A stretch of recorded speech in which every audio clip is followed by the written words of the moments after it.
9월 22일 월요일. 포크를 놓지 마세요. 미국 서부 지역의 교우들이 자주 찾는 한 수련회 장소에는 포크로 복음을 전하는 전설적인 조리장이 있었습니다.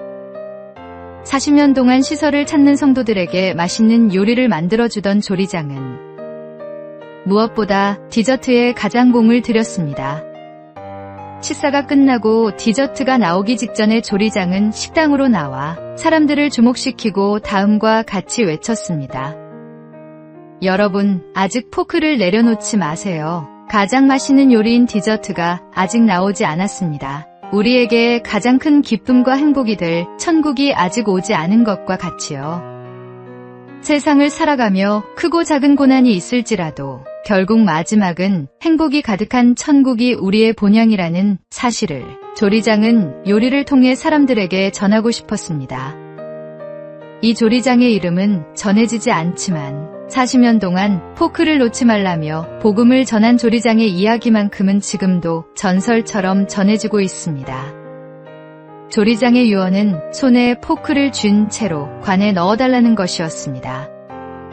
조리장이 준비한 디저트처럼 자신의 삶도 마침내 기쁨이 가득한 본향으로 떠난 것이라는 사실을 마지막까지 전하고 싶었기 때문입니다. 오늘의 말씀. 내 아버지 집에 거할 곳이 많도다. 그렇지 않으면 너희에게 일렀으리라. 내가 너희를 위하여 거처를 예비하러 가노니. 오늘의 만나. 이 땅의 삶은 천국을 향한 여정입니다. 영원한 본향을 바라보며 오늘도 소망 가운데 살아가십시오.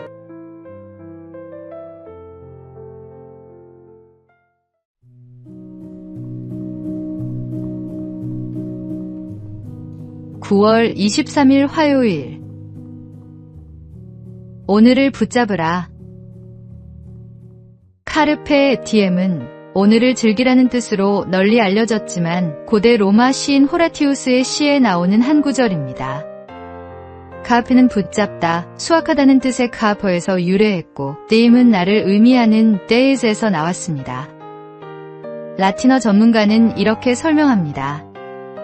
사람이 일일이 손으로 수확해야 했던 고대 사회에서 과일을 거두는 일은 고된 노동이었습니다.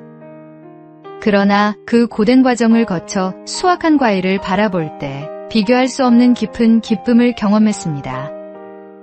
카르페 디엠은 단순히 쾌락을 추구하며 그날을 즐기라는 말이 아닙니다. 오히려 오늘 하루에 충실하라는, 인생을 성실하게 살아내라는 깊은 의미를 담고 있습니다. 성경은 세월을 아끼라고 말씀하십니다. 여기서 아낀다는 말은 단순히 시간을 절약한다는 뜻이 아니라 건져내다, 사들이라는 의미로 무엇인가를 얻기 위해 적극적으로 행동하고 선택하는 것을 의미합니다. 우리에게 주어진 시간은 그저 흘러가는 것이 아니라 붙잡고 의미 있게 사용해야 할 소중한 기회입니다. 오늘은 하나님께서 우리에게 허락하신 선물이며 그분의 뜻을 이루기에 가장 좋은 날입니다. 그래서 우리는 이 오늘이라는 시간을 허투루 보내지 말고 전심으로 붙잡아야 합니다. 오늘을 가치 있게 사는 사람이 결국 참된 기쁨과 열매를 누릴 수 있습니다. 시간은 지나가지만 그 안에서 우리가 남기는 순종은 영원한 열매가 됩니다. 오늘의 말씀. 그런즉 너희가 어떻게 행할지를 자세히 주의하여 지혜 없는 자같이 하지 말고 오직 지혜 있는 자같이 하여 세월을 아끼라. 때가 악하니라. 오늘의 만나. 매일 아침 우리에게 주어지는 24시간은 하나님의 귀한 선물입니다. 이 시간을 어떻게 사용하느냐가 우리 인생의 가치를 결정합니다.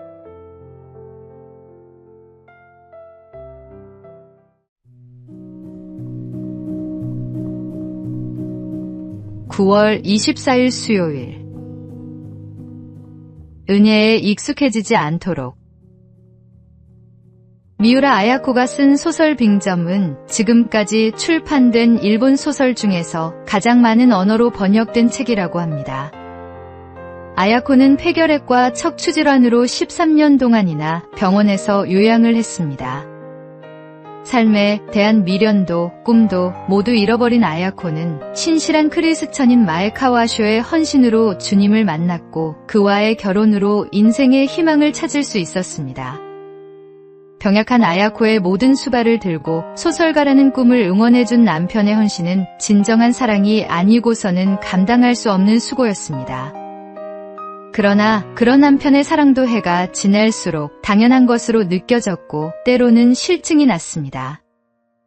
남편의 사랑을 당연시 여기는 자신의 모습을 깨달은 아야코는 바로 회개했고 훗날 수필에 당시의 심정에 대해 다음과 같이 적었습니다.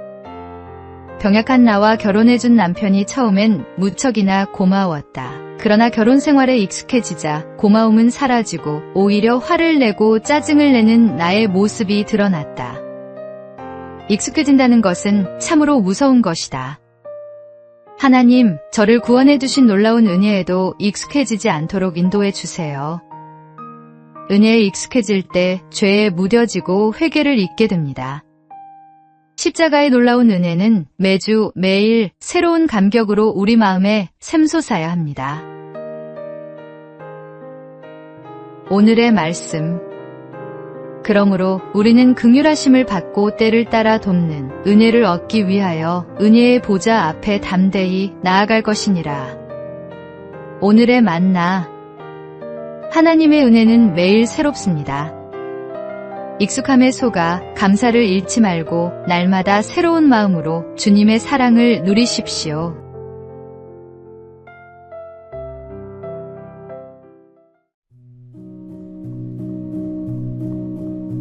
(9월 25일) 목요일. 혀의 두 얼굴.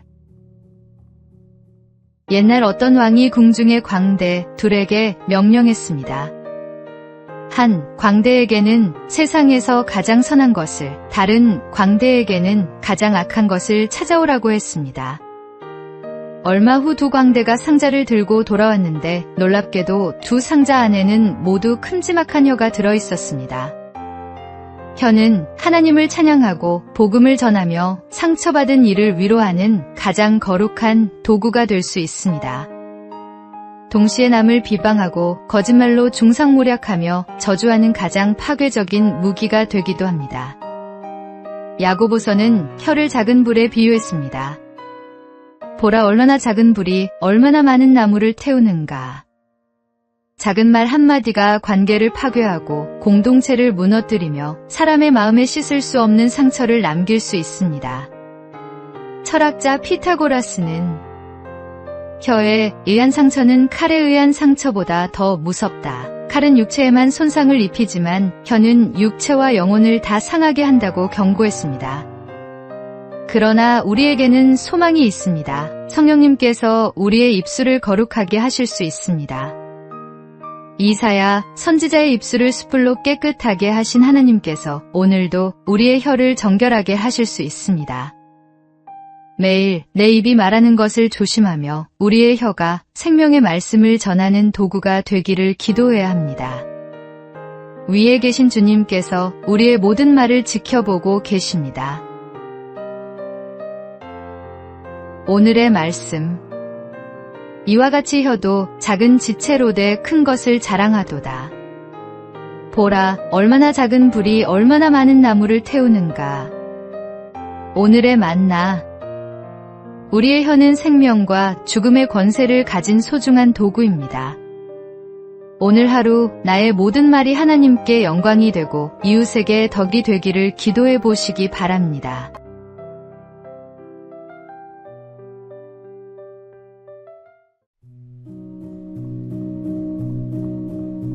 (9월 26일) 금요일.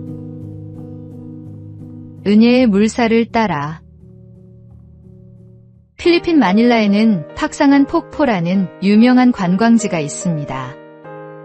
마닐라에서 남동쪽으로 차를 타고 100km나 가야 하지만 이 폭포 하나를 보기 위해 많은 관광객이 하루 종일 시간을 들여 찾아갑니다.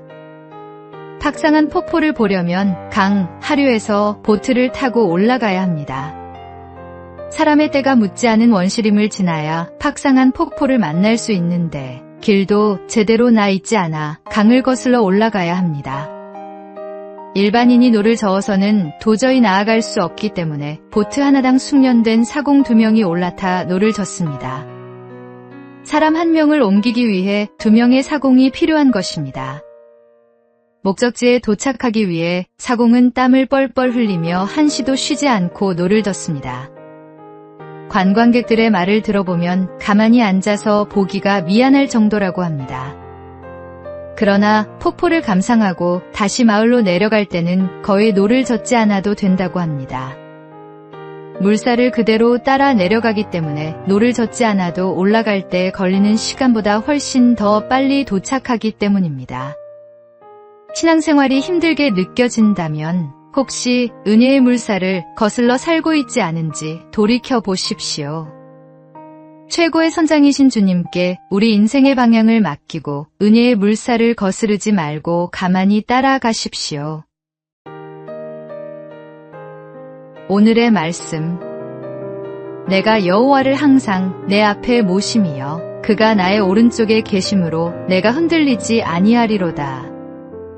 오늘의 만나. 하나님의 인도하심을 따라 살 때 삶이 평안해집니다. 내 뜻을 고집하지 말고 주님의 인도를 받는 순종의 삶을 살아가십시오.